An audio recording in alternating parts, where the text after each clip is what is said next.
Hello guys, हमारे YouTube channel DK sir में एक बार फिर से आप सभी का स्वागत है।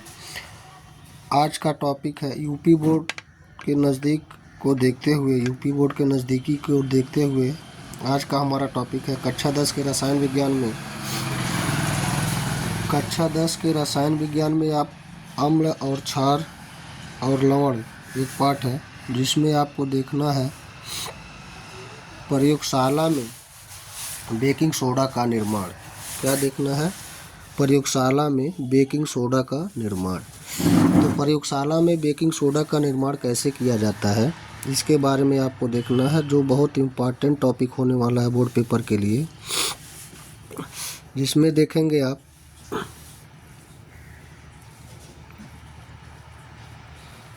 जब प्रयोगशाला में सोडियम कार्बोनेट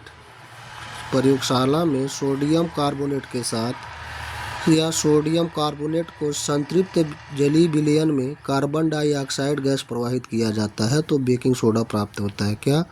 जब प्रयोगशाला में सोडियम कार्बोनेट में संतृप्त जलीय विलयन यानी सोडियम का जो संतृप्त जलीय विलयन होगा इसमें कार्बन डाइऑक्साइड गैस प्रवाहित करेंगे तो क्या प्राप्त होगा? बेकिंग सोडा प्राप्त होता है। बेकिंग सोडा को हम खाने वाला सोडा बोलते हैं, यानी हम लोग हमारे किचन में हमारे रसोई में जो खाने वाला सोडा प्रयोग किया जाता है उसको हम बेकिंग सोडा के नाम से भी जानते हैं।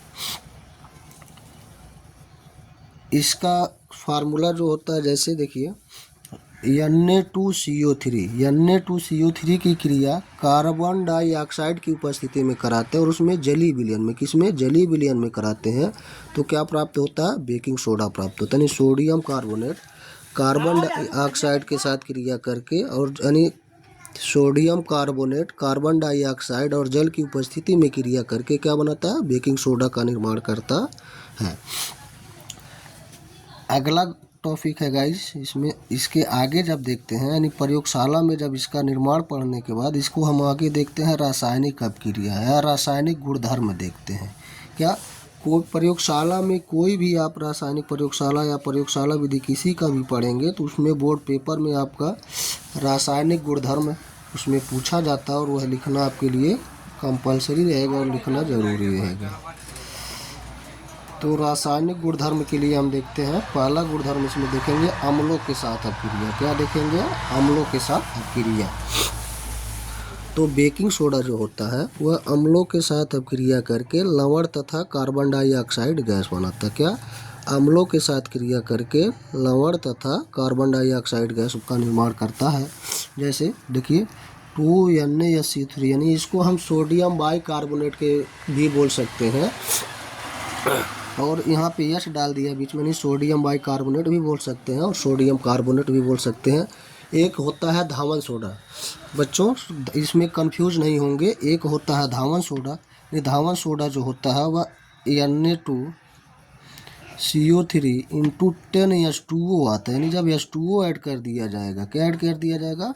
H2O जब ऐड कर दिया जाएगा तो समझ जाइए क्या हो जाएगा? धावन सोडा हो जाएगा। क्या हो जाएगा? धावन सोडा में आ जाता है। यह कन्फ्यूजन आप दूर कर लीजिएगा क्योंकि यह दोनों शब्द आप यानी ये दो फार्मूले में आपका Na2CO3 लगभग दोनों मिलता जुलता है। तो ये समझिए खाने वाले सोडा में आपको जल की आवश्यकता नहीं पड़ती है, तो इससे आप पहचान करेंगे 10H2O से। तो जिसमें जल की आवश्यकता पड़ेगी यानी जिस सोडा में पानी की आवश्यकता पड़ेगी तो आप तुरंत समझ जाइएगा कि यह क्या है? धोने वाला सोडा है। क्या है? धोने वाला सोडा है। तो यहाँ पे आपको क्या पढ़ना है? अभी खाने वाला सोडा पढ़ रहे हैं, बेकिंग सोडा पढ़ रहे हैं। तो यह बेकिंग सोडा अम्लों से क्रिया करके क्या बनाता है? लवण तथा कार्बन डाइऑक्साइड का निर्माण करता है। तो देखिए अम्ल यानी H2SO4 क्या है? यहाँ सल्फ्यूरिक अम्ल है। क्या है? सल्फ्यूरिक अम्ल है।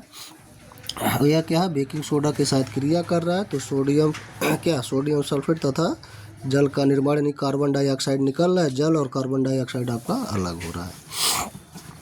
फिर नेक्स्ट है ऊष्मा का प्रभाव। ऊष्मा का प्रभाव का मतलब यानी जो आपका बेकिंग सोडा है यह ऊष्मा के साथ क्रिया करके क्या करता है? तो यह 100 डिग्री सेंटीग्रेड यानी 100 डिग्री सेंटीग्रेड से अधिक ताप पर यह क्या करता है? सोडियम कार्बोनेट में परिवर्तित हो जाता है। किस में परिवर्तित हो जाता है बच्चों? सोडियम कार्बोनेट में। तो देखिए 2NaSCO3 100 डिग्री सेंटीग्रेड से अधिक ताप पर क्या हो रहा है, हीट हो रहा है, तो सोडियम कार्बोनेट में क्या हो जा रहा है, परिवर्तित हो जा रहा है और कार्बन डाइऑक्साइड गैस मुक्त हो जा रहा है। जो एरो ऊपर बना है इसका मतलब यह है कि यह गैस जिसके भी सामने एरो यानी तीर ऊपर लगाया जाएगा तो आप समझ जाएंगे कि यह गैस क्या हो रहा है, निकल रहा है। नेक्स्ट देखते हैं,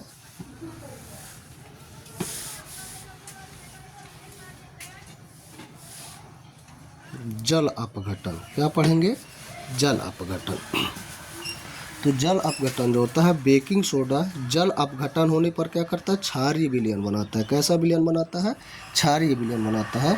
क्या देखिए आपका क्या है, बेकिंग सोडा है, जल के साथ अपघटित करने पर, किसके साथ, जल के साथ अपघटित करने पर क्या कर रहा है, देखिए जल के साथ अपघटित होने पर क्षारीय विलयन बना रहा है। कैसा विलयन बना रहा है, क्षारीय विलयन बना रहा है।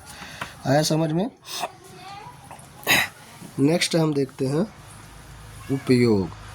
तो इसका उपयोग जो होता है, यानी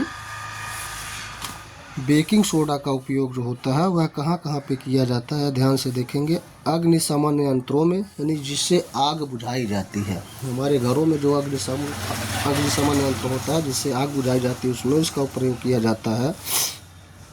और उसके बाद झाग युक्त पेय पदार्थ, यानी जो झाग, यानी जो जिसमें झाग उत्पन्न होने वाले पेय पदार्थ होते हैं उसमें किया जाता है।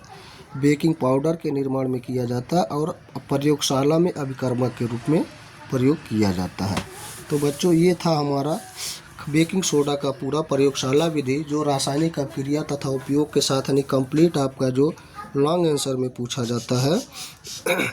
तो गाइज हमारे यूट्यूब चैनल डीके सर को सब्सक्राइब करें और शेयर करें और बेल आइकन दबाना ना भूलें।